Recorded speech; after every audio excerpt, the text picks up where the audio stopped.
Lord, thank you for this day. We pray that you'll bless our time together, and pray you'll always help us to keep in mind that we have this great promise of your return to come and clean this mess up. And we just pray that you'll always help us to keep that in mind. Bless us today in Jesus' name, amen. Well, have a lot of things to talk about today, so I'm going to title this one, The Beginning of a New Era. And it's been a crazy, it seems like each week it's crazier and crazier. Here's some of the channels that we're on. And again, we're still trying to get the podcast thing rolled out, and just be patient with us on that. I know that will help some people with bandwidth and that type of thing. So you try Rumble, Real FBC. I think their bandwidth is a little bit lower than YouTube's. And then RTN TV also, they compress the videos pretty significantly there, and that helps also on the bandwidth. So we talk about these convergence of events, and that's just a slide I made up a long time ago about some of the events of history that were prophetic or referred to in the prophetic scriptures, Tower of Babel, the days of Noah, the days of Lot. You have Hebron, one of my favorite spots in Israel, the tomb of the patriarchs, been there. It was there like that at the time of Jesus. Well, without the minarets on top, because Islam came along a lot later. And it's interesting when the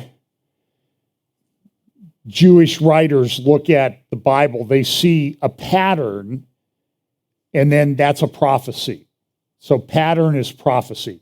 So for example, with regard to Hebron, what was it that happened at Hebron?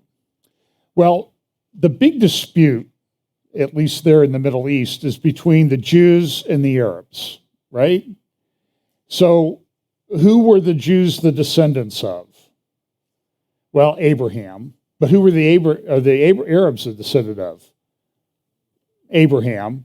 But the Jews came through Jacob, and then Esau, that was the father of the Arabs.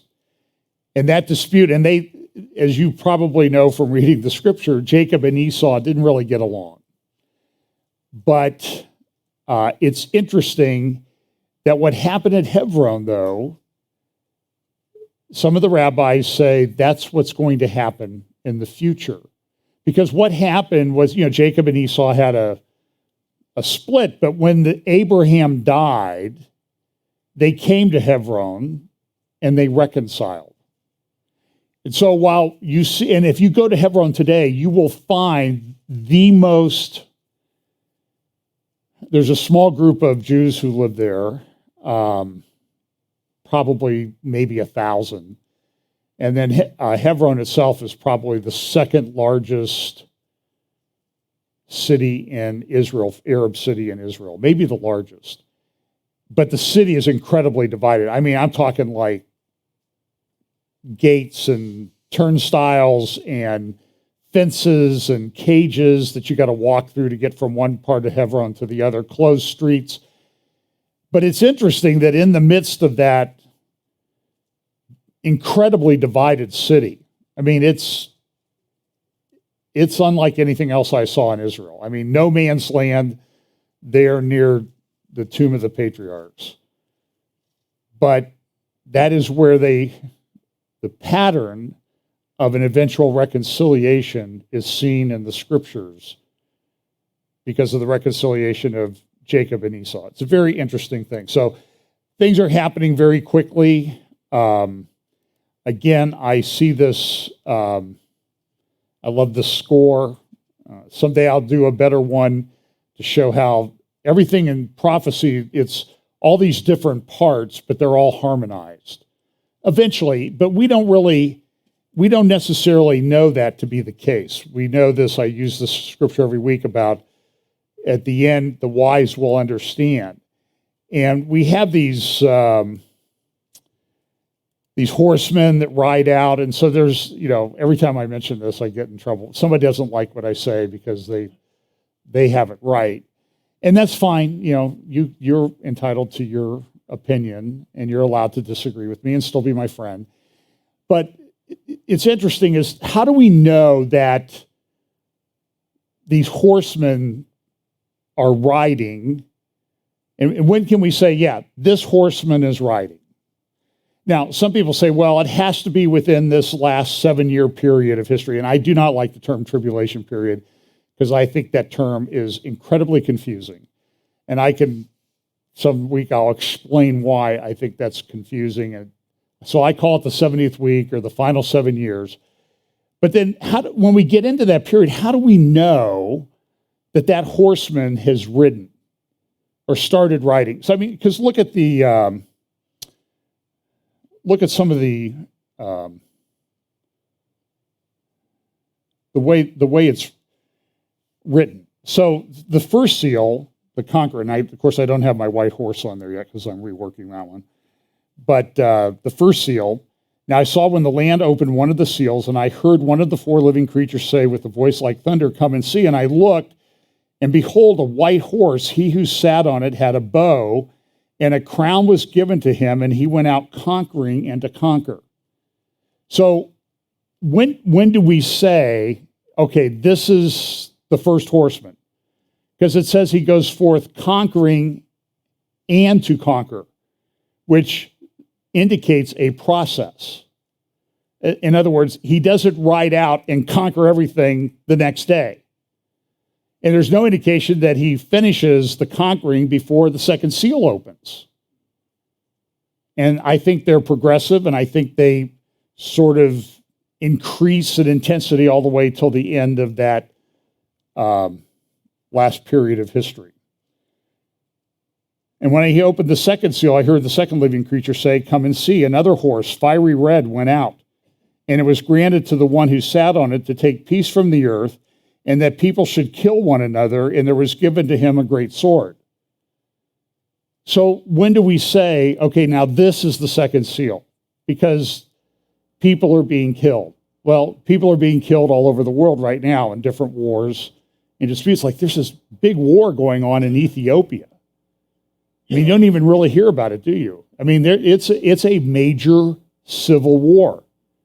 Libya, which we talk about because it does play into some of the prophecies of Bible prophecy, they're starting a civil war right now. And it's part related to oil and gas, because Europe needs oil and gas, and Europe is looking south. And Gaddafi's son is leading one of the factions, I believe, and Turkey's involved, and Russia's involved to some extent. So when do we say, okay, now the second seal? And then I'll just skip to the fourth one. And when he opened the fourth seal, I heard the voice of the 4th living creature saying, "Come and see." So I looked, and behold, a pale horse, and the name of him who sat on it was Death, and Hades followed with him. And power was given to them over 1/4 of the earth, to kill with sword, with hunger, with death, and by the beasts of the earth. Now, some people interpret that to mean that 1/4 of humanity dies in this seal. Now, I don't think that's the right interpretation. I think he gets power over 1/4 of the earth. And then you can interpret that one of two ways. Is it 1/4 of humanity, or they are given power over 1/4 of the earth? Or is it 1/4 of the earth's surface? And 1/4 of the earth's surface, by the way, is land, about 25%. So does this mean that this person or they get power over all of the land? Or is it over the population? But then some say, well, 1/4 will die, and 1/4 will die before we get to the middle of this 70th week. So do the math on that. That's 2 billion people divided by, multiply 365 times 3.5, and then divide 2 billion by that number, because roughly 2 billion is 1/4. And you come up with a pretty astounding number of people that are to be killed per day, if that's the way the prophecy plays out. And so, but I don't think that's what the prophecy says, but we can argue about that. But when do you say, okay, now this is the 4th seal in action? Is it when 1% of the Earth's population has been, if that's your view, 1% of the Earth's population has been killed? Or do you wait till it's 10%? I mean, when do you make the pronouncement? Do you understand what I'm saying? I don't think it's as easy as everybody makes it out to be. And I do think that we'll be getting indications. And so I have very good friends who I respect tremendously who think the horsemen are right. I tend to think not. But I also think, and this, I'm pretty sure I'm right on this one, is that we need to be very careful making these pronouncements about this is that which was prophesied. We need to do that out of the mouth of 2 or 3 witnesses. I don't think it should be a one-off. And I think we saw a lot of that with this state-approved treatment. And by the way, YouTube's has now changed its rules on what you're allowed to talk about with regard to that. But until I review them, I probably won't be talking about it. But we had a lot of people announcing that this was the mark of the beast. Now, I don't think that that's correct. It might have some of those characteristics, but I just don't think that we're there yet, mainly because it's called the mark of the beast, and nobody has identified the beast. And I think that's sort of a critical component of proclaiming that this is the mark of the beast, that you have to identify who the beast is. So we'll see how this goes, but certainly we live in crazy times. So this is the governor of Pennsylvania. I went to high school in Pennsylvania. So I have ties to Pennsylvania, and he has now issued an executive order, which I don't even know if he has the power to do this. I'll have to ask one of my friends who's a Pennsylvania state legislator. And know, by the way, that they're Pennsylvania state legislators because of the dispute over what happened in the election. They're being served with subpoenas and having their phones confiscated by the FBI. This is just, and I'll talk about a little more about that in a minute. But so he's issued this executive order, and the executive order is to ban conversion therapy. But look how they define conversion therapy. Conversion therapy is a traumatic practice based on junk science that actively harms the people it supposedly seeks to treat, said Governor Wolf. This discriminatory practice is widely rejected by medical and scientific professionals and has been proven to lead to worse mental health outcomes for LGBTQIA+. You got them all in. I think you might actually be missing a few, though, based on the latest research. Youth subjected to it. This is about keeping our children safe from bullying and extreme practices that harm them. Now, think of the absolute stupidity and inanity of that statement. First of all, if you want to talk about junk science, the junk science is the stuff he cites about these suicide outcomes, because it's the studies that do that are complete scientific garbage. They're trash, but he cites them. And then he says the harmful practices, but look at how they do this. Conversion therapy has been overwhelmingly rejected. This is the whereas part. This is the reasons why we're doing this. He's doing this. Has been overwhelmingly rejected by the scientific, medical, and educational communities. Well, wait a minute. I thought the educational communities were not really teaching this or doing this. Here's the governor of the state of Pennsylvania saying they are. See, I'm already worked up. Education communities and numerous professional organizations have denounced conversion therapy due to its lack of scientific validation. And what do they, but they limit conversion therapy. I'll see if it's in my... All agencies under the governor's jurisdiction are directed to pursue opportunities and coordinate with each other to protect Pennsylvanians, particularly children, youth, and vulnerable adults, from conversion therapy to the fullest extent of their authority. But what do they define as conversion therapy? Talking to someone, counseling someone to change your sexual orientation or to change your gender identity. That's what they limit conversion therapy to, where you actually go in and mutilate someone, cut off body parts or add body parts. That's not conversion therapy. It's insanity.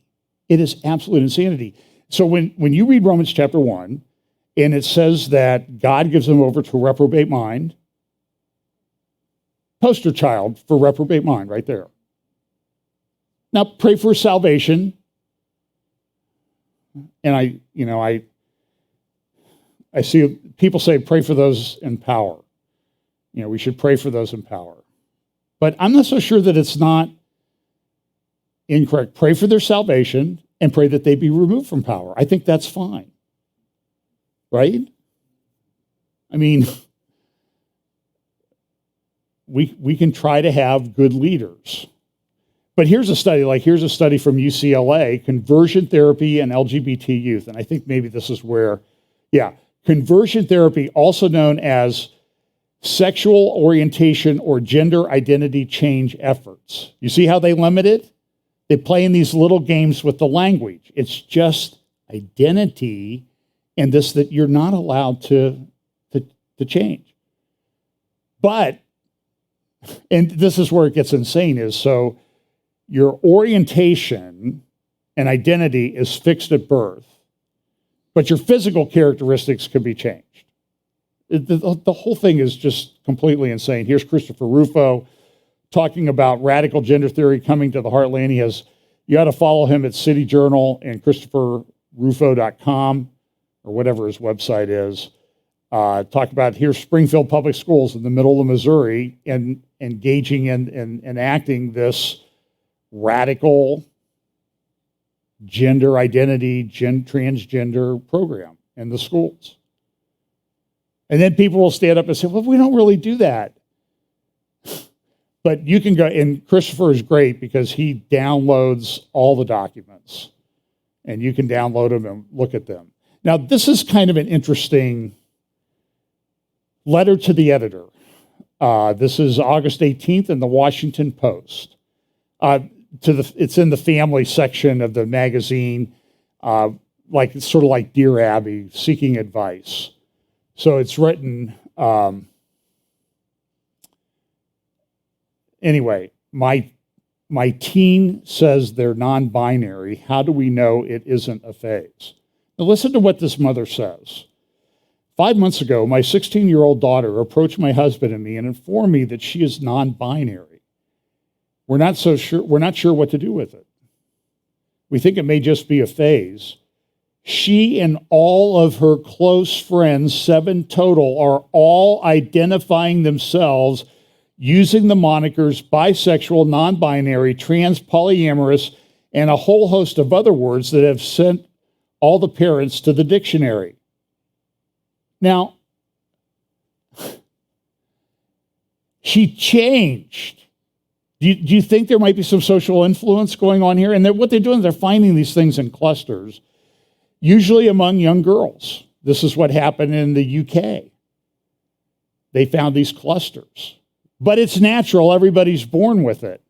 Well, until they get around somebody who thinks of it and they all want to be accepted in their group. They have spent a lot of energy discussing how their favorite celebrities and influencers identify in an interview or on social media. I don't want to harm her by rejecting what she is identifying as, but I also want her to find an authentic expression of herself. And I feel as if this may not be it. 2 months ago, she began insisting that we refer to her by a new name, which I try my best to remember and call her. The name she was given at birth was a beautiful name, one she used to be proud of. Now she complains that I am dead naming her if I call her by her birth name. Dead naming, that's a new word. It's all one word, by the way, no hyphens. There's no attempt by the mental health professionals or school counselors to even entertain that maybe she is confused. Quite the contrary. The school counselor said schools are not allowed to question or challenge who or what the student identifies as for fear of a lawsuit. By the way, there is a lawsuit where parents are suing because the school went through and had the child actually surgery performed on the child, like top surgery, without the parents knowing. It's a suit in Texas or California. I hope they get bazillions of dollars. I'm serious. This is just, The school counselor said schools are not allowed to question or challenge who or what the student identifies as for fear of a lawsuit. Even the clergy person, I asked to speak to my daughter, only wanted to help her develop something they term as a, quote, lesbian identity, unquote. Every professional has admonished and chastised my husband and myself not to even question my daughter's decisions as to what she is, but to simply accept whatever she offers to us, even though she has insisted she was 4 different things over the past few months. I am so sad. I want her to become whoever she is destined to be, and I would be happy with that. Is it possible for a teen to identify as something different every month? How much influence do a teen's friends have on each other to identify? How do we find a therapist, counselor, or pastor who can gently ask questions while respecting that perhaps a 16-year-old doesn't know everything? You see what's happening?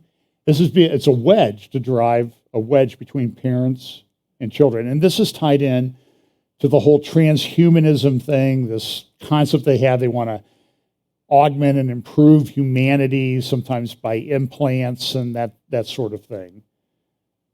And some dream that they'll change DNA and that type of thing, and they'll change humanity. And now we get into, you've all know Harari, Great Reset, but this transhumanism, this is really at the core of the transhumanism thing. I'll just read 2 paragraphs of a response. Thank you for writing. Many parents struggle with their children's identity and sexual changes, and you are not alone. Our culture has made it a huge shift toward openness and acceptance in this domain. In other words, you see what they're saying?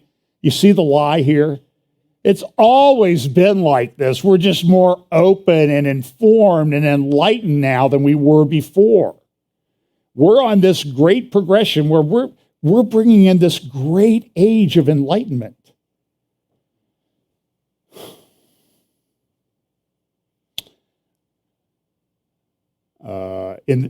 But that doesn't mean it's as easy for parents to get it the way our teens do. Remember, any human who didn't fit the cultural norm, heterosexual, has spent their lives either in the form of hiding or living out loud while endangering their emotional, physical, and economic safety. I would suggest to you that some people control their heterosexual desires to fit in. That's sort of a godly way to act. It's the way God designed it. While cultural and families grappling with this enormous shift, I want to be clear around the dangers of denying, sharing, or trying to change your daughter when it comes to sexual and gender identity. From the Centers for Disease Control and Prevention. Why are they weighing in on this? Well, they just did, the last couple of years, they've done such a phenomenal job.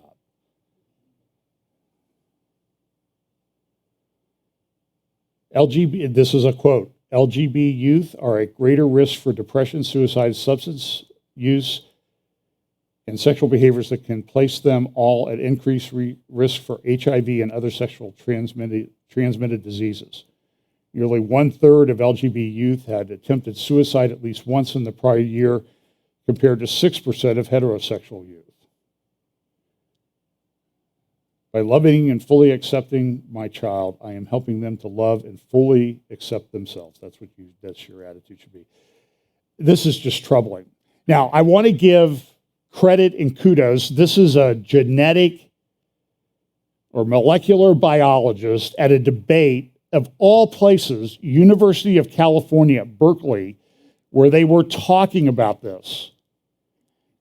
And I think this is in California and at Berkeley, this is a very brave woman, and she should get plaudits for what she said. So listen to what she said at this debate. She was asked some questions about this. Trans women should be legally treated as women. Tell me why you're strongly disagreeing. Because I'm a molecular geneticist. Being male or being female is a developmental process. You can't go backwards. Okay. So you can't change your sex. Like, you cannot do that. And the truth is that currently in California prisons and prisons in other parts of the country, women are getting impregnated by other women. And there's just no way that, I mean, this is against the UN. After World War II, there was like I don't remember what body came up with this statute, but it was against, I believe it was The Hague. You cannot house female prisoners with male prisoners because they get raped. And that's happening today. You know, I go to the women's changing room at my gym, and there's a dude in there, he's putting on makeup and hoop earrings.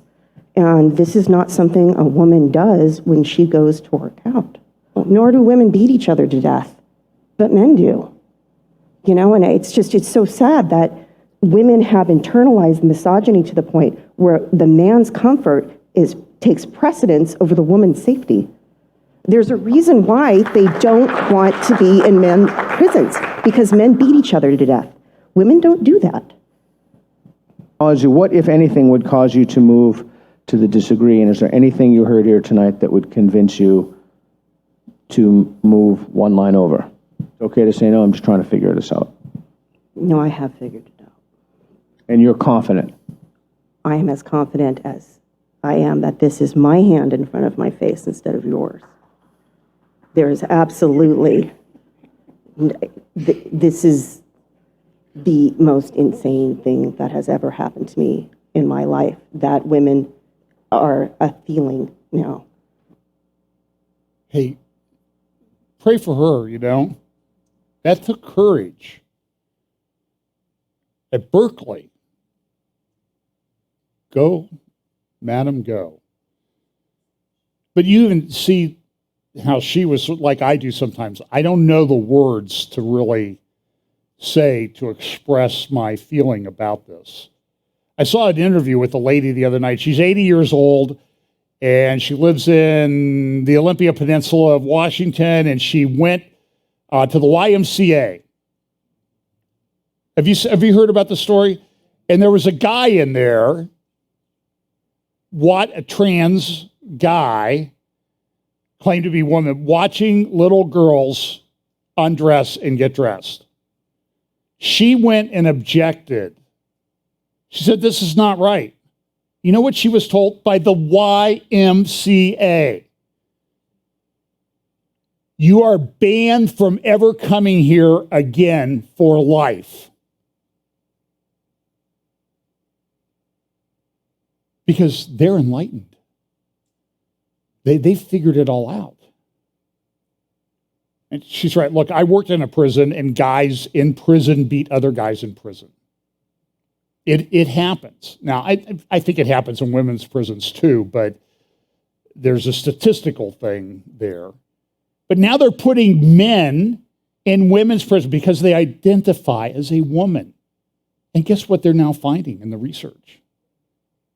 I have a master's degree in criminology, so I understand a little bit about the research.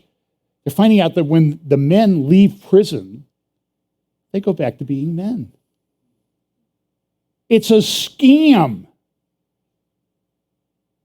If this is not indicative that the world has fully gone to a reprobate mind, I cannot think of a better example.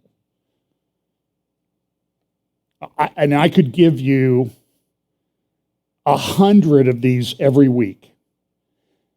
So Marjorie Taylor Greene, whether you like her or not, she's a conservative congressman from Georgia. She's introduced a bill in Congress to stop this at the federal level. So here's an interview she did on Tucker Carlson the other night about what has happened to her. This is terrible. Just after midnight this Wednesday morning, several police officers arrived, guns drawn, at the home of Congresswoman Marjorie Taylor Greene in Georgia. Now, they arrived because someone had called the police and said falsely that a man had been shot several times in a bathtub in Marjorie Taylor Greene's house. Then again, on Thursday morning, just before 3 a.m., police received another report about, quote, a male possibly shooting his family members and then himself at Marjorie Greene's house. Now, the point of all of this, of course, these lies, was to get the police to show up and shoot Marjorie Taylor Greene. So this is an attempt to kill a sitting member of Congress for political reasons. Everyone else seems to be ignoring this story. We think it's a story. Marjorie Taylor Greene, as we said, is a member of Congress from the state of Georgia. She joins us tonight. Congresswoman, thanks so much for coming on. Who did this? Do we have any idea? We don't know, but it's under investigation, and there's multiple layers of federal law enforcement working with our local Rome police. Tucker, I have to tell you, I am so grateful for our local police because they handled this in such a professional way. But we already know what can happen in Washington, especially at the federal level, where we're seeing the Department of Justice and the FBI there being used as political weaponry against political enemies. And whoever is doing this to me seems to be a direct result of the legislation that I introduced last week, the Protect Children's Innocence Act, because they called in and confessed to the 911 call center saying that they were a trans kids activist, and they are angry at me for trying to stop these awful surgeries, hysterectomies, double mastectomies, castration of children. And, you know, this should not be happening, but they're so angry at me for trying to protect kids that they're willing to have me killed, and definitely working hard to do that. So here is someone who is attempting to murder a sitting member of Congress, a federal official, as you are, for political reasons. If there's a reason we have a Justice Department, it's to respond to things like that. Tell us, has the Justice Department jumped on this with all four paws to find out who did it? They are working on investigating it. The person that did this used some sort of computer system. So they didn't call directly from their phone. They called in using some sort of system like a text-to-speech type of program, where they called in and you can't hear their voice. We don't know what their phone number is, right, but it's all under investigation, and they need to find this person because you know they won't stop. This is politics today. It's now political war. But I have to tell you, Tucker, I am actually really angry at what they've done. I'm more resolved than ever, and I'm not going to back down.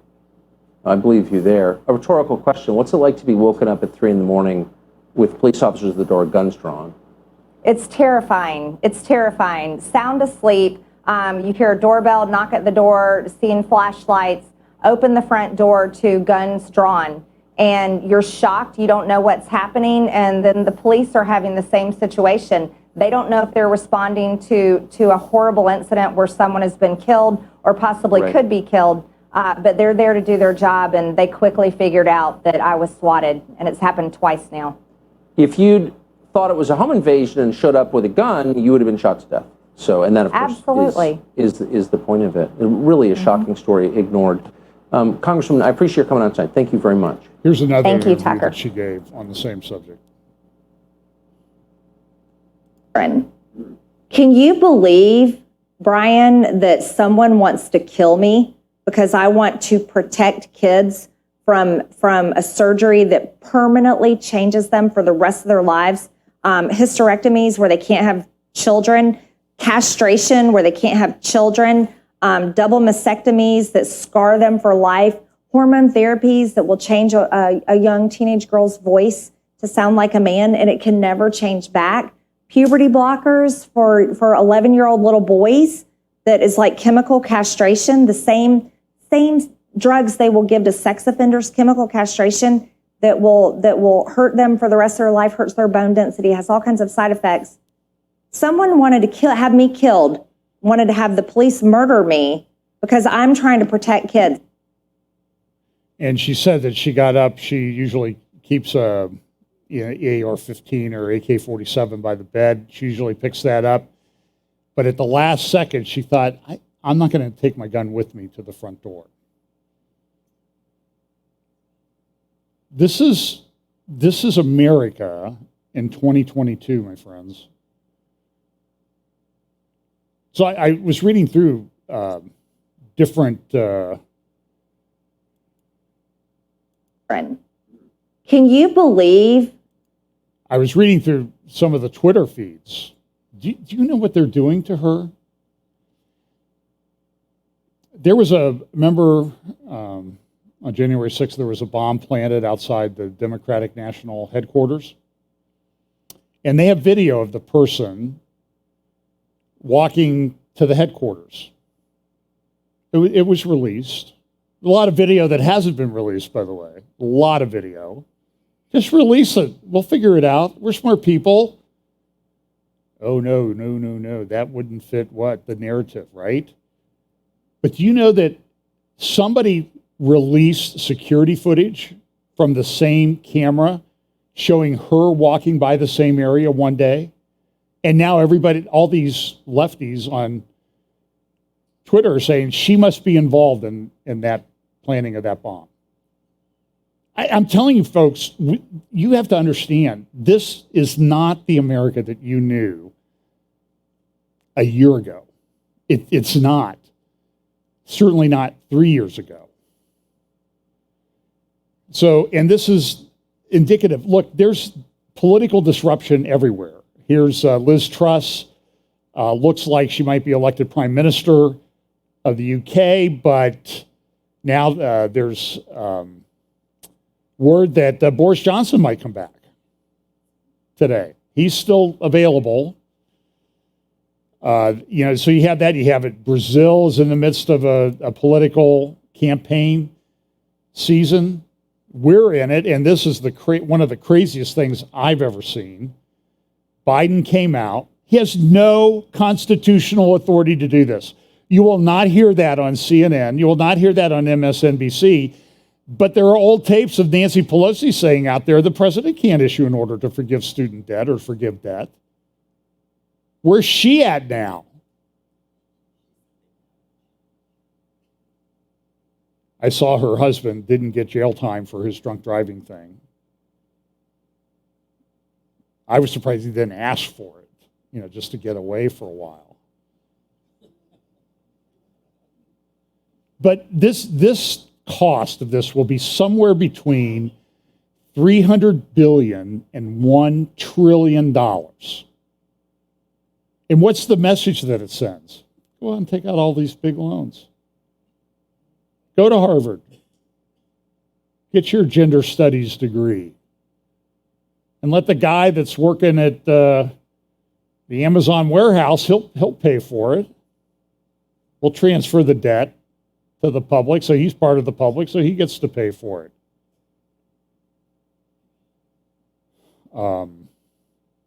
This money changed colleges. I mean, that's why you have adjunct professors to teach who make nothing, and you have administrators who make a couple $100,000 a year to administrate something. That's the way that a lot of these universities work now. So I will repeat what I think I've said before, that you really need to get your kids, if at all possible, out of public schools. Homeschool them, work with friends, whatever. They'll be better off. They'll be socialized. I've known so many homeschool kids in my life, and they're probably at least as engaging as the best engaging of public school kids. They know how to talk to adults, and they're kind of refreshing. And look, public schools 20 years ago, public schools are not what they were 20 years ago. That's just a given. And I'm also thinking that maybe homeschooling ought to be extended to college. There's a few that you could probably go to. So let me talk about this. I could go on for this because this raid on Mar-a-Lago. But this sort of shows the lawlessness that we're at. Now listen, Mike Davis at the Article 3 Project, I've been listening to him talk and write about this, reading what he's written about this. He essentially says, look, by definition, the president or a former president who has a permanent security clearance cannot violate the Presidential Records Act on secret or top secret documents. It just can't happen. Alan Dershowitz, he was talking, he says, well, the problem wasn't the warrant or the judge, the problem wasn't the judge. Any judge probably would have granted the warrant, but it was Merrick Garland who sat on this thing for weeks, and then even when they got the warrant, they waited a few days to execute it. And he said, I don't think Trump will be indicted because they didn't indict Clinton, they didn't indict Nixon. But I'm telling you, Jack Posobiec on War Room the other day called this a pre-coup situation. This is to interfere in the election. This is what banana republics do. This is what third world countries do.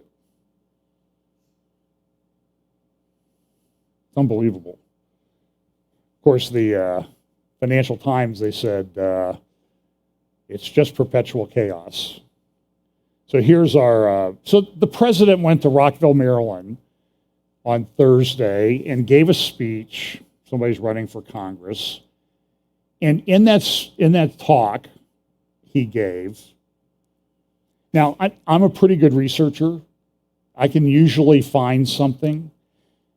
Alls I can find are people quoting the president. I cannot find video of the president saying this. And I looked at a couple dozen. It's interesting, usually on YouTube now, like if you want to see what I'm saying, you think my words are worth reading, you can go to the right of the YouTube video. There's 3 dots. You click on that, and there'll be 2 little things will pop up. One will be report. You don't want to click on that, okay? Because there's nothing wrong with what we're saying here. But there's a transcript, and you can go through, and it's time-stamped and everything, and you can do a search, Control F, and search for certain words in the transcript. I noticed one thing, the full videos of Obama speaking, and not Obama, Biden speaking, had no transcript. And they didn't have the words that everybody quoted him. And there were graphics on MSNBC and CNBC and CNN and PBS about what he said, but no clip. The clip of him saying it is gone. It's down the memory hole, like a lot of other things at the White House. And what he said was, I don't have any respect for these MAGA. They're semi-fascist. Now, I don't know what a half-fascist is. Is that half-fascist, or is that a big semi-truck fascist, or what? So they asked his press secretary, what do you mean by that? On this semi-fascism comment, is this something we're going to hear more of, that phrase? Is it something the president's going to kind of embrace? Or is there any sense that it was a little impromptu, and it's going to turn into a kind of basket of deplorables thing that he regrets and tries to be quiet about? Look, I was very clear when laying out and defining what MAGA Republicans have done, and you look at the definition of fascism, and you think about what they're doing in attacking our democracy, what they're doing in taking away our freedoms, wanting to take away our rights, our voting rights. I mean, that is what that is. It is very clear, and that's why he made that powerful speech that you heard from him last night. And he has not shied away from saying that. Sigh.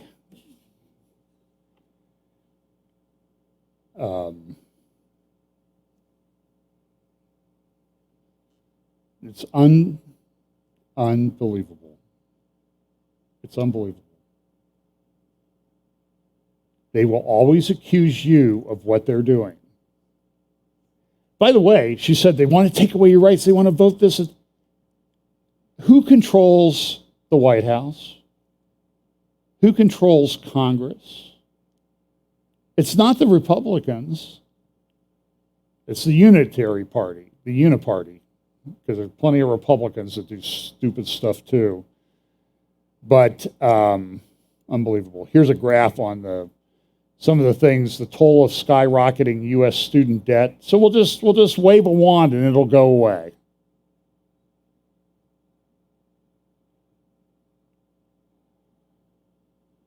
And this editorial on the right, student debt relief plan reveals the limits of Biden's imperfect tools. And that's the New York Times the other day. And this would be related. It's frightening when police give up on crime. I don't know if you've seen the video. Guy comes up and he just absolutely punches somebody, knocks him down, charged with attempted murder, out on bail, and then the charge is reduced to a misdemeanor. There was a lady in a carjacking the other day. I forget what city this was in. They grabbed her arm to get her out of the car. They ripped her arm off, and she bled to death in a carjacking. This is a true story. I'm not trying to frighten anybody. You need to be situationally aware everywhere you go. You need to be watching. Because this is not the same world that we all grew up in. And when I say that we grew up in, I'm talking to like 10-year-olds when I say that. So I want to do this. So maybe I'll set this up a different way. So here's China. And China is in the midst of a severe drought, particularly in the Yangtze River Valley. And here you see a major river in a major city in China, and guess what? People are walking across it for exercise on the rocks. Something is going on. I mean, there's a drought in the UK, in France, in Italy, in the desert Southwest, and now China. And here's a little thing from the South China Morning Post, which is really published in Hong Kong, so they kind of get away with a little bit of being anti-China. But look at this video.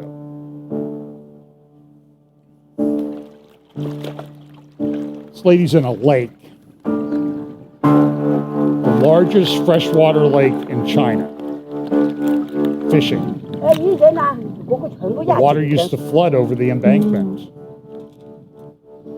but now there is no more. This is the largest lake in China.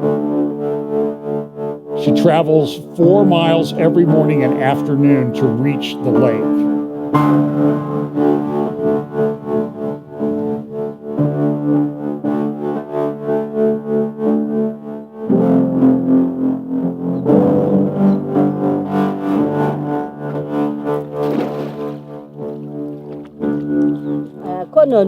Makes it easier for fishing, though, I bet, because there's less water.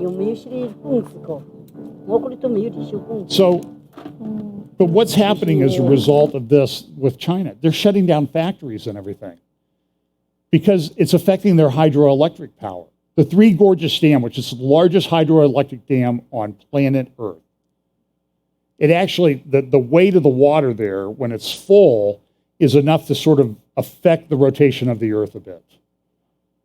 And you remember it was about, a year and a half ago, 2 years ago, they had so much rain in China that everybody thought it was going to collapse from the water pressure.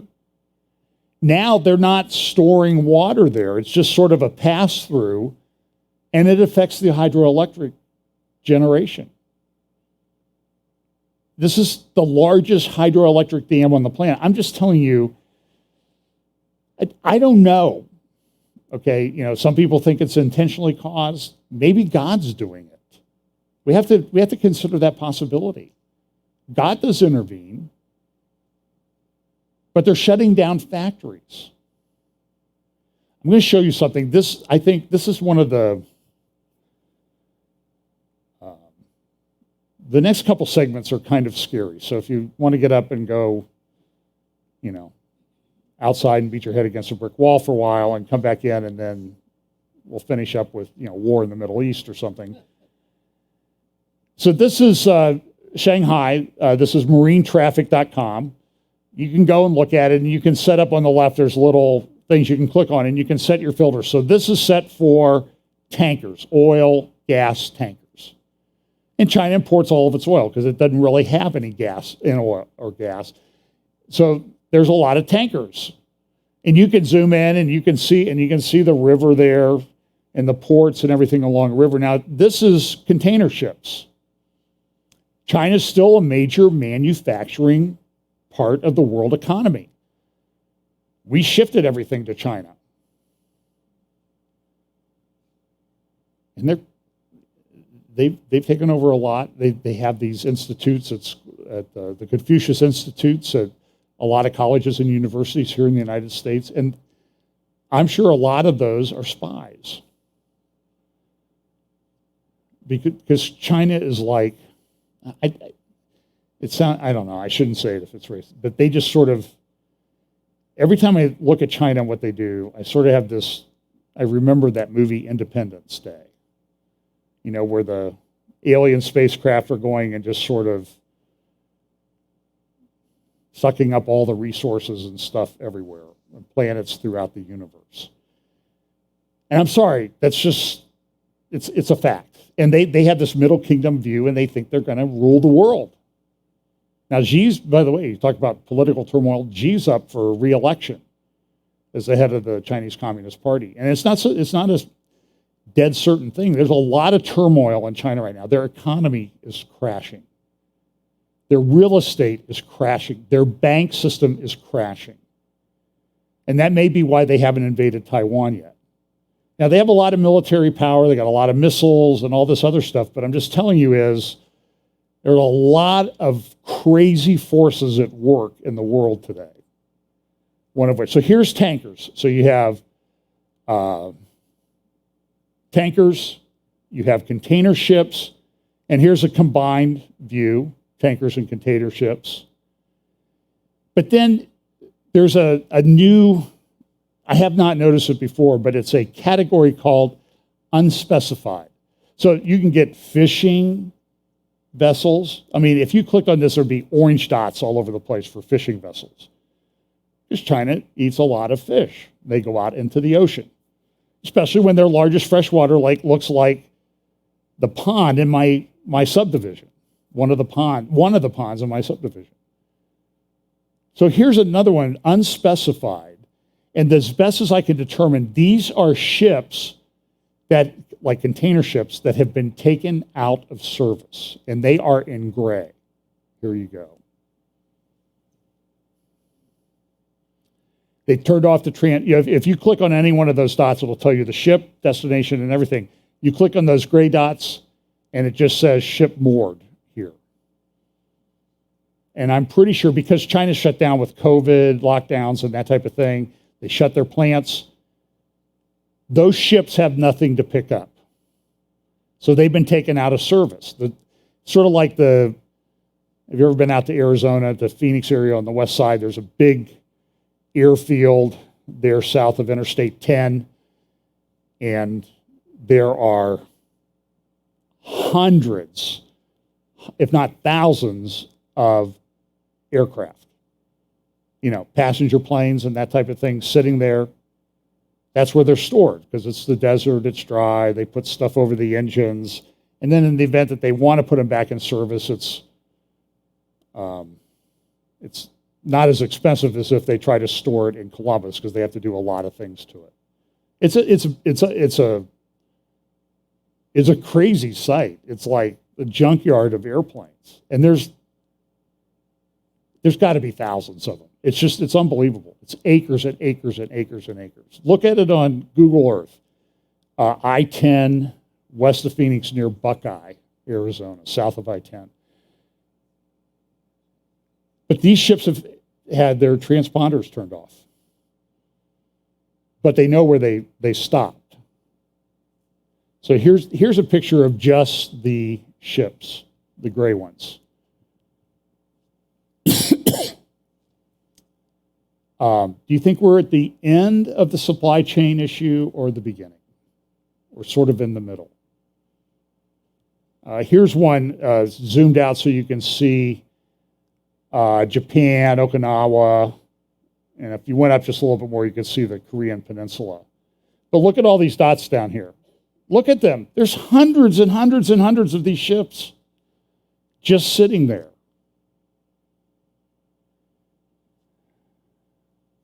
Okay, so enough for the upbeat part of today's update.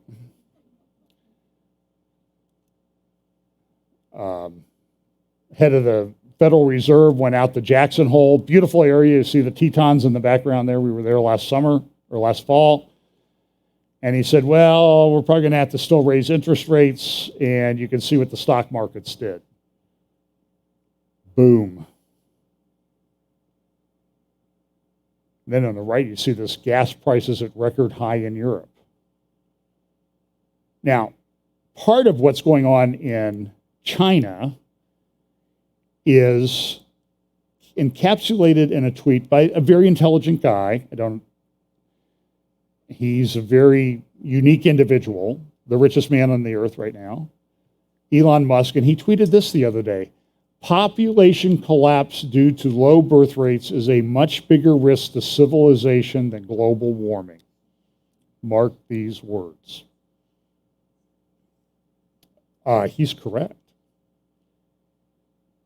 Part of what you see going on in the United States is not enough people. And as I said, China has not enough people. Now, how can you say that? They have like 1.23 billion because their population is declining, they're aging. And I'm telling you, this has never happened in human history. I'm pretty confident of saying that. I spoke at a conference up in Lima, Ohio 3 years ago where a large part of my talk was about demographics, because I think this is part of what is all converging. So the biggest collapse in fertility rate in human history, by their own words and admission, by the mullahs of Iran, has been that Iran has had the fastest decline in fertility rate of any country in human history. So what does that tell you? China's collapsing. Russia is too, without the Muslim population increasing. Ethnic Russians are in demographic collapse. That's why a lot of people say Russia wouldn't have done this in 5 years, go into Ukraine. They had to do it now. China released some of its census, and what they did was, well, we kind of overcounted by 100 million people. Oh, guess what? They were almost all women. Their birth rate will not recover. Now, I think that this might be an indication of the time in which we live, because it's one of these convergence factors and things are happening more quickly and they're all converging.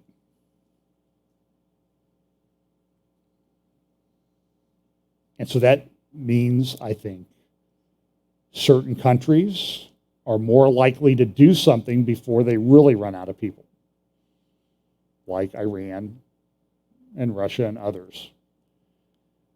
Turkey seems to be doing okay, by the way, on demographics. So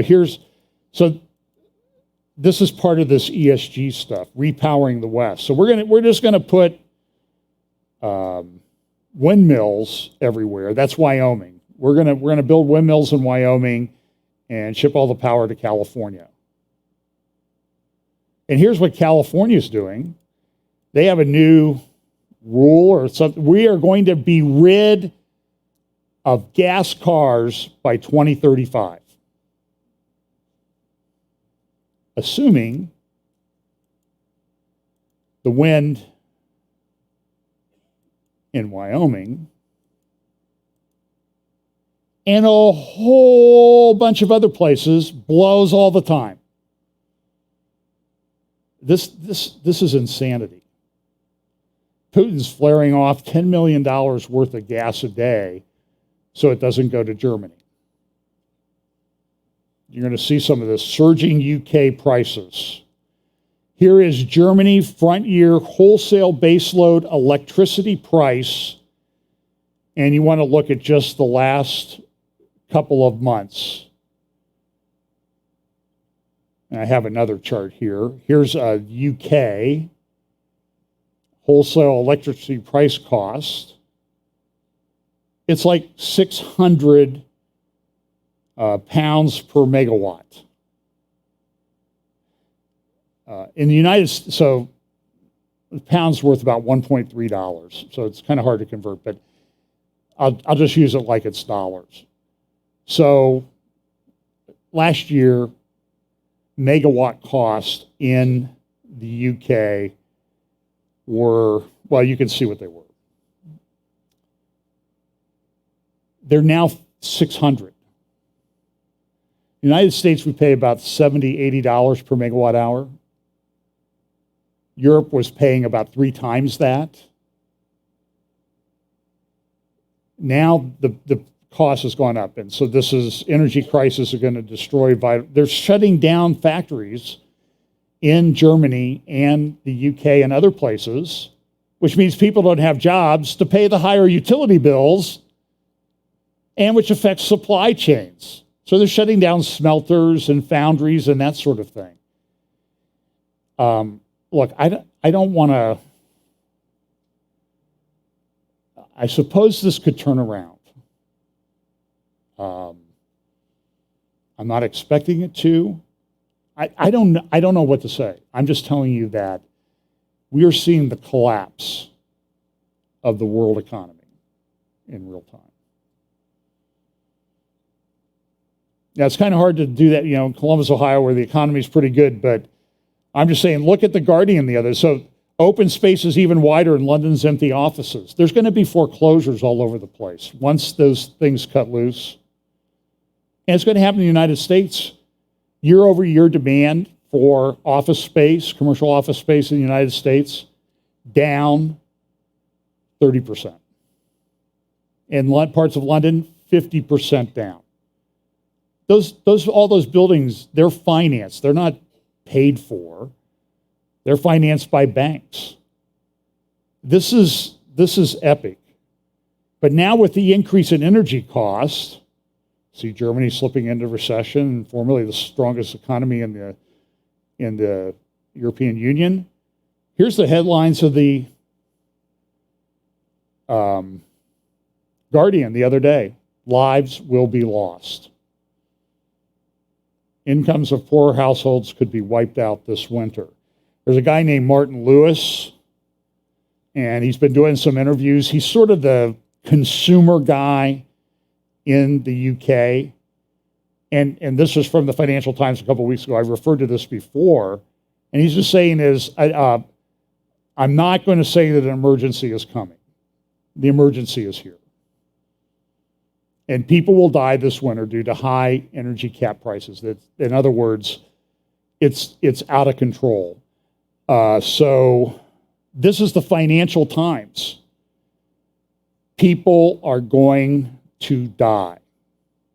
Verdict from the front line of Britain's energy crisis.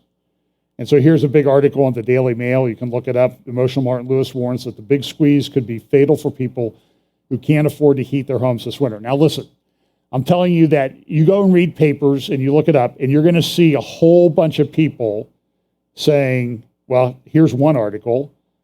I think we're facing a serious crisis, also in the Daily Mail from about a month ago, earlier 3 weeks ago. I don't doubt we're facing a serious crisis, but did the BBC and its favorite prophet of doom, Martin Lewis, have to be so apocalyptic? Mr. Stephen Glover, the answer is yes. This is a crisis of epic proportions. I'm going to play you 2 videos. They're going to take about 15 minutes, but I think these are smart people. First will be Martin Lewis talking about what's going on. I want you to listen to what he says and ask you, is this some crazy guy that doesn't know what he's talking about? And the BBC's been doing these articles, people, businesses, mothers. I have to decide whether I'm going to pay my utility bill or feed my kid. This is going on right now in the UK. Listen, if you're not going through that, thank the Lord. But I'm just telling you there are a lot of people, and this is not all Putin, by the way. This is the ESG. They've shut down production. They've taken nuclear energy offline. They've decommissioned coal plants. Germany is continuing to decommission nuclear reactors and coal plants right now. They're out of their minds. Okay, so here's Martin Lewis on Good Morning Britain. Millions of households will see a record 80% rise in their energy bills from 80%. October. We now know that. Ofgem, the energy regulator, have announced that the energy price cap is to increase from the current £1,971 to £3,549. Yeah. People getting in touch are rightly worried this morning. So to get some insight, we are now joined by Good Morning Britain's Martin Lewis. Martin, as ever, thanks for joining us. Now, no one should be surprised by this. You've told us this is coming. We've all known this is coming, but it doesn't make it any easier, does it? It's just to see it and see now that it's an absolute fact makes it really catastrophic for so many people. Well, I've been accused of catastrophizing this situation, and the reason I've done that is because this is a genuine social and financial catastrophe that is putting lives at risk. And we have to hope it should have been done far earlier. I first actually said that we'd see an October price cap over £3,000 on my show back in March. So while this is shocking, it is far from surprising. And we need urgent further government intervention. If you'll forgive me, I noticed in your readout, and I'm noticing many media organisations saying that the price cap is £3,549 a year. That isn't correct. If I just take a second to explain what's happening. The price cap is actually a cap on the standing charges and unit rates that you pay. They have gone up by around 80%. I've put on Twitter what the actual new rates are, although it is regionally averaged. The figure that's quoted, the £3,549, is what the cap would be for someone who has typical usage. Of course, most people don't have typical usage, they're more or less. And that means there is no maximum amount that you can pay for gas and electricity. Just to reassure you, Martin, we have been saying that this morning here on this programme. But it is important to say, because people might be just joining us, you know, that they could well be paying very much more. And also to give us the detail of who that cap applies to, because it's not clear either, is it? It isn't, no. So you could easily be paying £5,000 or £10,000 a year if you have high usage. I worry terribly for some of those who have disabled children or disabilities themselves who need lots of electrical equipment to keep their houses warm because of medical conditions. There is also a price cap for prepayment. There's also a price cap for those who are payment in receipt of bills. Those caps are higher. Payment in receipt of bills is a couple of £100 a year higher on typical use than direct debit. So we've seen that happen now.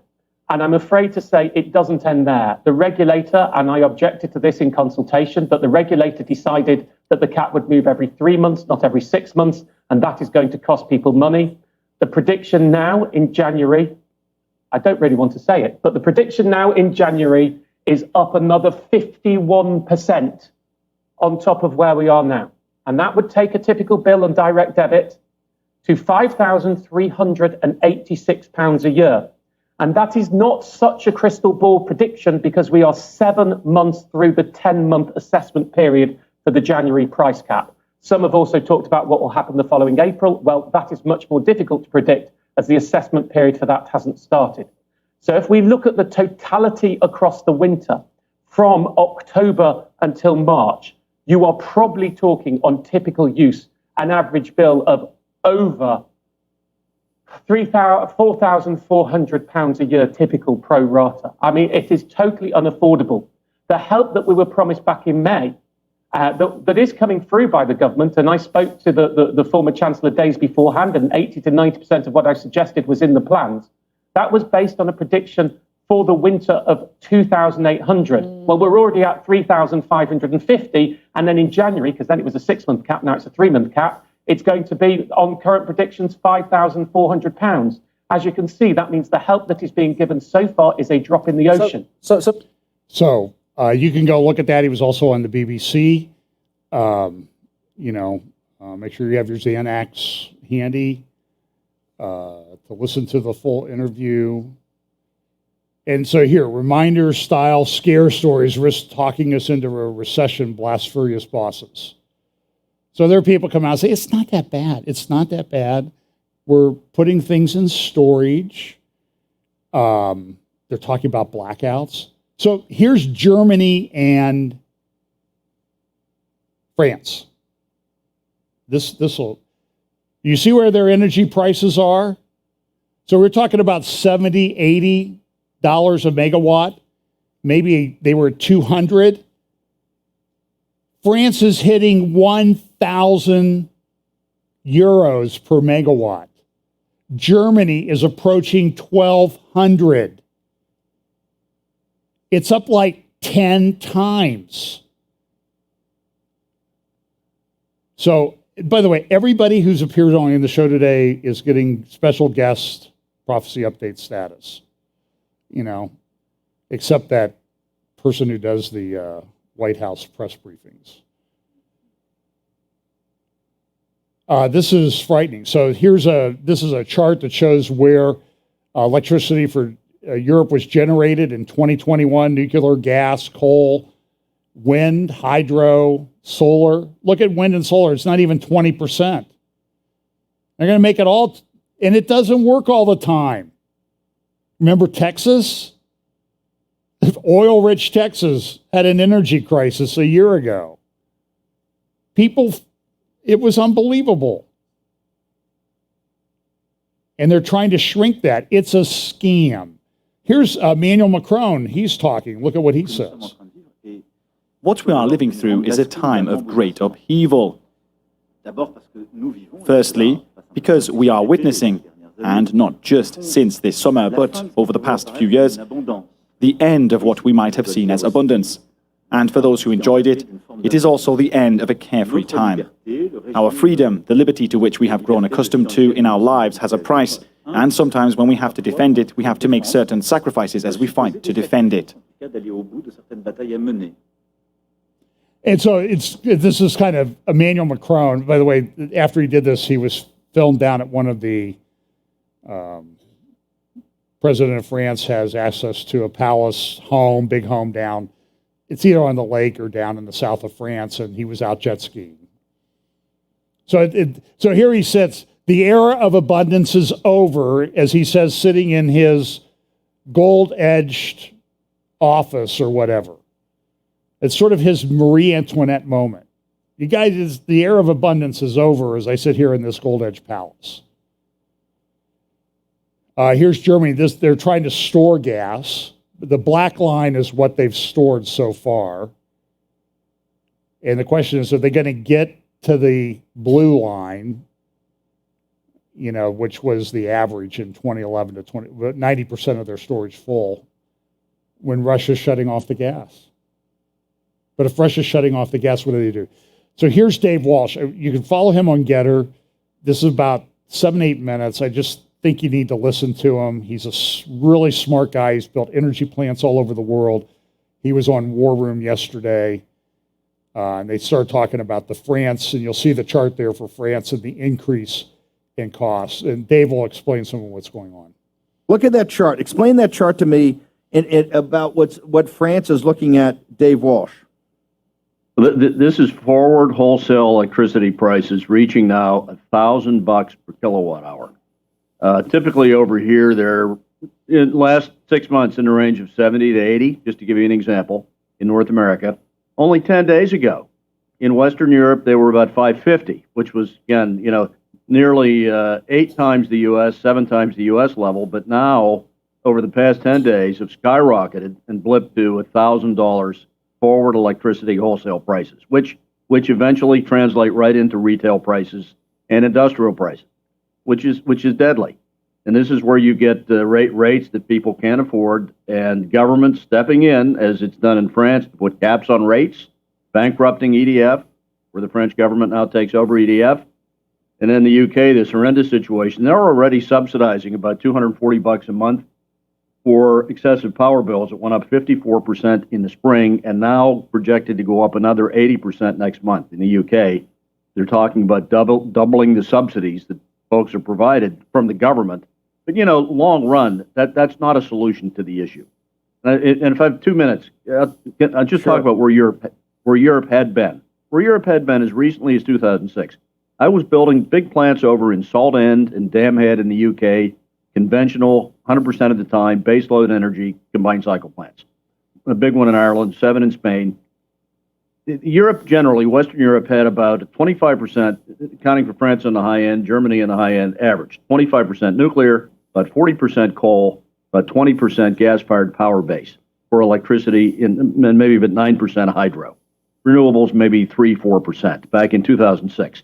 What you have with that, you've got 26% built-in reserve margin to begin with in a conventional system like that, traditional system, and you have the ability to overfire coal plants and overfire gas plants by about 10% when you run into other problems with excessive demand or inability to meet demand. So you've got 10% buffer in the coal and nuclear assets, and then you've got 26% reserve margin generally built into that whole system of a conventional, typical, traditional energy system that's dependable, reliable, and accessible to humans on a cost basis. Well, that's all flipped now. The Germans have shut down 80% of their nuclear plants. The last three, they still haven't decided to keep open. The last three were going to be closed at the end of this year. Unbelievably, have not made the permanent decision to keep them open, which is an issue. England has announced the cessation of all of its coal plants by 2030. So you've got these countries basically have absorbed renewables between 22% on the low end, the UK, and 37%, Germany, on the high end, displacing all that baseload energy capacity. And to give you an idea of how, mathematically useless that is, solar. Stop. Hang on, stop. That's a fantasy. Just walk through the math. Yeah. That's impossible. It can't work. Yeah. It's a fantasy. They've made ththese decisions. Okay. Yeah, Steve, is the math correct? Yes. No, it's totally correct. For example, in 2006, England was 68% self-sufficient on natural gas production in country and from the North Sea. 68% self-sufficient. Today, they're 28% self-sufficient. And now 40% dependent up to now on Russian gas. Let me go back to that headline. By the way, LNG here, this price of natural gas here is going to go $13 or $15 because when the plants come back up, they're going to take all the output we can give them. When that mother and all the mothers in France that are going to be choosing between the kids freezing under 9 layers of clothing are feeding them, when those moms understand that this was decisions that these corrupt, incompetent political leaders made decisions. Real quickly, Dave, give me the rise in British energy is going to go, what, 4 times by next spring? Give me those quick hits right now. How many times is it going to go up by next spring? Average household now about 3,500 pounds per year. There are projections of 5,500 pounds per year by next spring. And, we're talking currency, it's about 1.3 times the U.S. per household. Hang on. That is the end. Write this down now. That is the end of the Tory party. The end of the Tory party, because they're going to get blamed for it, and they should get blamed for it. They've been in power. You got Boris Johnson wandering around over there, Ukraine, trying to be Winston Churchill, which he ain't. Dave Walsh. Is anything I'm saying not absolutely ironclad true, sir? No, it's on the mark. By the way, that the Breitbart story, it's a reaffirmation of the chart we looked at. Because a year ago, European wholesale forward prices were about $100. Now they're 1,000. I think that's 1,000% at Saturday morning. But it's the same bad news. But here, so we're not worried about BlackRock. I want to make sure we're not losing sleep over. Okay, so BlackRock's making money because they're invested in energy. And look, the article from UK Times today, and they're saying next summer, things don't change, it could go to 8,800, 9,000 on the household cap. From 3,500, it just zoomed up to 3,000, 80% increase to 3,500. It could more than double. I'm just telling you that this is, one of the big theories. Well, listen, this is what's going on. This is the next phase of the Great Reset coming to fruition. Now, a lot of us have been talking about ESG and the impact that it's going to have. This is what it's having.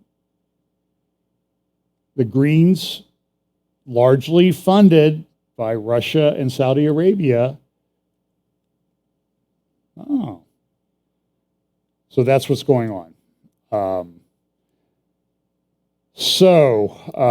I mentioned this in my midweek update, and I'll do a midweek update, mostly focus on the Middle East this week.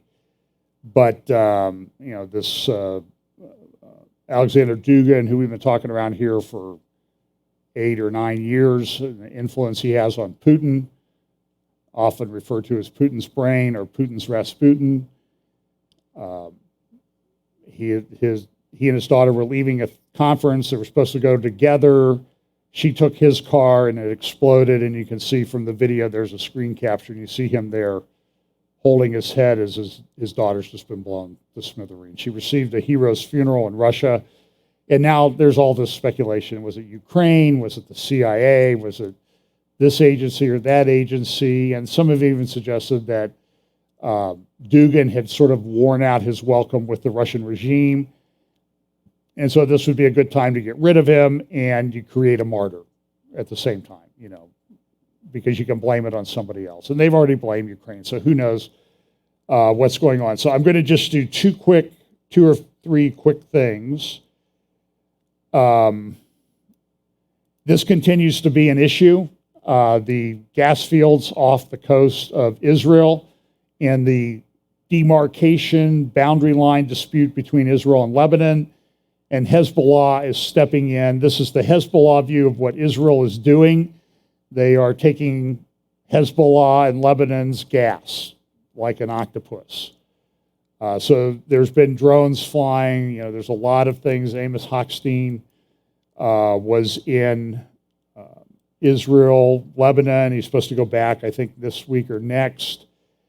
And we don't know. I mean, this is what Hezbollah said. Israel cannot extract gas from any platform in the occupied Palestinian Sea, and not only from the Karish platform. So Hezbollah is saying, you shut it down, or we're coming after you, And they have, this is from Al Akbar, their newspaper. And it's kind of interesting. On the upper left-hand corner, there's a picture. And it looks like a mess of wires. That's Lebanon today. Lebanon is in a power crisis. They have 3 or 4 hours of power a day. And what they do is they're stealing it. And Dave Walsh talked about that in the part of the clip I didn't play. He said, when countries in South and Central America build these power stations and that type of thing, they build in 15% extra capacity because they figure that people are going to steal or not pay, mostly steal the power. How did they steal the power? They tie copper wires onto sneakers and throw them over the power lines and hook them up to their house. It sounds like a safe thing to do, but that's what they do. And Dave Walsh thinks that that's coming to America because of this cost, because of what ESG is doing. So Hezbollah, another speech by Nasrallah that he's going to stand firm on the border. Now this, I just want to, I'll talk more about this in my midweek update, Tuesday or Wednesday probably Wednesday. This is the front page a couple days ago of Al Akbar newspaper. This is a Arab language newspaper published in Lebanon, and it's sort of the official mouthpiece for Hezbollah. Hezbollah effectively controls the government. They don't really have much of a government, but there's a big section in the paper talking about, well, here's what the title is. Israel is waiting for the winter of fire. These are direct threats against, but you probably guessed that, right? Direct threat against Israel. And then there's a big article in here, and the title of this, and you see the drone there, and you see all the different kinds of drones that they have access to. And essentially the article says, listen, we have stuff that even Iran doesn't have. And we're going to use it when we decide to use it, and Israel better be ready. And so this is the English translation of the headline. A great jihadi leader, that's Nasrallah of Hezbollah, tells about the resistance that's Hezbollah, preparations for war. Our goal is to destroy the enemy's army, and they will retrieve the bodies from under the rubble of cities. In other words, they're going to destroy cities in Israel. That's their goal. And here was Iran had a big drone exercise this week. Now, I don't know that these are all operational, but Russia's buying drones from them to use in Ukraine. And this is the thing that's interesting about modern warfare, is that it's very asymmetrical, that a country like Iran, even under sanctions and a bad economy and collapsing demographics, can build these drones that are pretty powerful. Now, remember they shot down one of ours a few years ago. They reverse engineered that thing, and they have drones like that now. That drone, by the way, can't remember the designation of it. It could stay aloft for like 35 hours. It had an incredible range. It had firepower. It was unmanned. It cost $230 million, that one plane. And Iran shot it down, got the debris, and reverse engineered it. And they're incorporating that in their drone technology. Now, by the way, Turkey has maybe even better drone technology. So what you've seen over the past few months, now this is an article that was in Israel newspapers about when Kohavi was talking about the response to the Gaza rockets a couple weeks ago, said, well, we attacked a third country, and that third country was Yemen. Now, it's kind of interesting because Yemen, drones and missiles and that type of thing from Yemen attacked the United Arab Emirates. And if you do the coordinates on a map, you'll see that Israel's about the same distance from Yemen as the United Arab Emirates is. So it was practice, and they're tied into Lebanon. So, and then there's also reports that Israeli and American jets have breached Iranian airspace over the past month a number of times, F-35 stealth fighters, and have not been detected. Kind of interesting. At the same time, you had this was the picture in Tehran a few weeks ago, and the one thing that's coming out of that is there was a big agreement signed between Putin and Raisi. It's been negotiated. It was probably signed before Putin went to Tehran. That's the way they do these things diplomatically. And this is from oilprice.com. Iran and Russia have now moved under this agreement, this $40 billion agreement. Do you see what they're doing? To create a global natural gas cartel. Well, that's kind of interesting. Look at what this article says. Russia and Iran are building the foundation for a potential natural gas cartel. The Russian-Iran alliance aims to control as much as of the two key elements in the global supply matrix as possible. And by the way, if you translate this article from Al Akbar that I referred to earlier, you will find that this article, where did that article? This article, that article talks about this oilprice.com article that talks about the new gas cartel between Russia and Iran.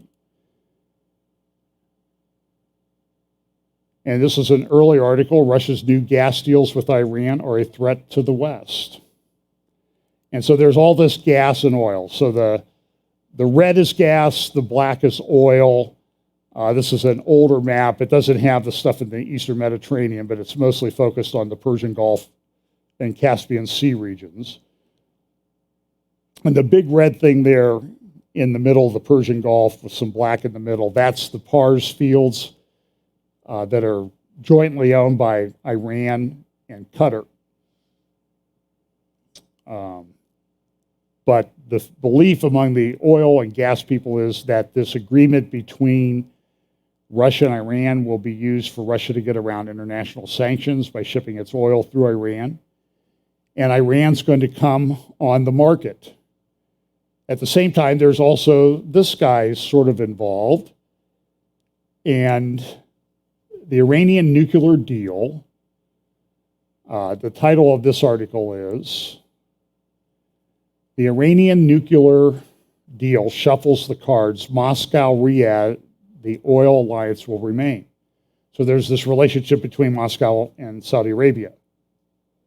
And all this stuff, I mean, I'd have to sit down and unpack it because there's just like a mountain of stuff coming at us. But under the Iranian nuclear deal, by 2030, most people estimate that Iran will get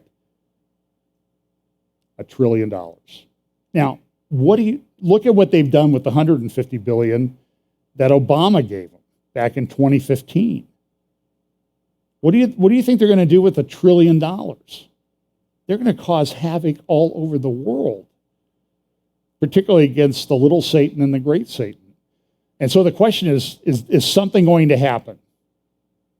Now, there's been some conflict between Iranian proxies and the U.S. forces that are in northeastern Syria, up around Dar el-Zor, in the oil and wheat producing areas of Syria that's effectively controlled by the U.S. and the Kurds. It's all a mess. There's been rocket attacks on U.S. bases up there. There was also this report. You won't believe how much stuff I'm cutting out of here.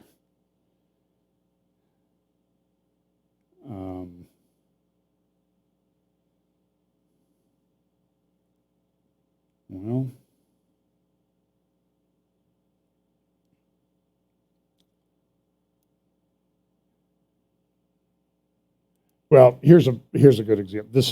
Lebanon's a big deal in this. And so you see the silos there. Well, what happened, those silos, which were damaged 2 years ago, there's been a fire raging in there for the last few months. Part of it collapsed, and then looks like about 2/3 of it has now collapsed. And this is where all the grain for Lebanon was stored. So they don't have a place. They haven't replaced it. So they're on the brink of really bad situations. Then there's also the satellite reports. What do they show? They show that Russia, on the left, would be the S-300 battery in the middle of Syria, in April, and here it is today. And this is an S-300 battery. So you can see it from the satellite, and it's gone. And they've also removed some of the S-300 batteries from Tartus, the big port. And the reason for it is they need them in Ukraine. So there's all this logistics thing, and everybody says, well, Russia's coming in, it's going to happen. Look, Russia's withdrawing in part from Syria. So I don't know that Ezekiel 38:39 is imminent. That's what I'm trying to tell you. It doesn't mean it's not going to happen. I'm just saying there's a logistical aspect. You don't withdraw your forces from Syria. But it's kind of interesting, assuming that Russia is part of this, and you can make the case for it. And I kind of lean that way myself. Turkey certainly is involved, and there's the Turkey-Russian alliance. But what does it say about Russia? Does it say, well, Russia comes again, launches from Syria? It doesn't really say that. It says, I will put a hook in your jaw, or hooks in your jaw, and turn you around and bring you back. It's kind of interesting that they're withdrawing. Now, I think this is later in the 70th week period, but certainly you can see the beginnings of all of these different alliances. And I'll show you one more thing. And again, this will get me in trouble with some of my friends, but we talk a lot about the line, the city that they're going to build in northwestern Saudi Arabia. Here's an artist's conception of it, 1,500 feet tall, 100 miles long, 200 yards wide. It looks like a giant prison, right? And all these people talk about, it's going to be so wonderful to be in here. They'll have golf courses and all this other stuff. And I'm trying, I wonder if anybody can hit it over it's sort of like over here at Topgolf, they try to hit it over the fence. It's a beautiful area. But look at the architectural renderings. And some people have said, that sort of looks like the Hanging Gardens of Babylon. And you should know that this is in the area of Sheba and Dedan. There's Sheba, Dedan. It also talks about the fact in Jeremiah 49, the earth is moved at the noise of their fall, at the cry of the noise thereof was heard in the Red Sea. Where's the Red Sea? That's the Red Sea, that body of water there by the line, just south of the line. Neom.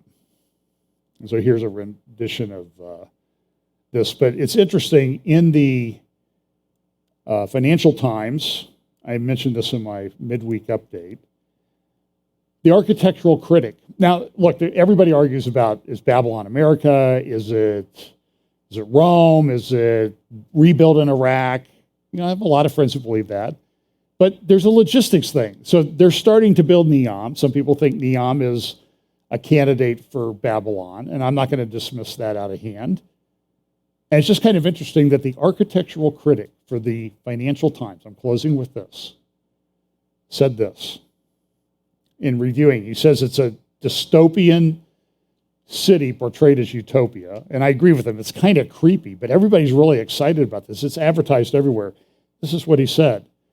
The inside is, of course, rendered as a bucolic techno-utopia, a valley of trees and foliage. Looking at my wife. The new Babylon. That's kind of interesting language, I think, that this guy just kind of pulled out of the air. And by the way, sort of a secondary capital of the Babylonian Empire was in this region of Saudi Arabia. And some think, I kind of tend to think it, that just north of the line is a mountain called Jabal al-Laz, which is the true Mount Sinai. Now, there's a lot of disagreement on that. I'm not going to make an issue of it, but maybe that's, it's just part of this convergence of all the stuff that we see. So listen, pay attention. There's a lot of things going on. Very interesting times. But we need to be in prayer for friends we have in the UK and Europe, because it could be pretty rough over there this winter. It could be rough here. It could be rough everywhere in the world. But this is, I think, part of the world that the Lord prophesied that it would be before he came. And so, listen, that should be good news. Everything's falling apart. Praise the Lord.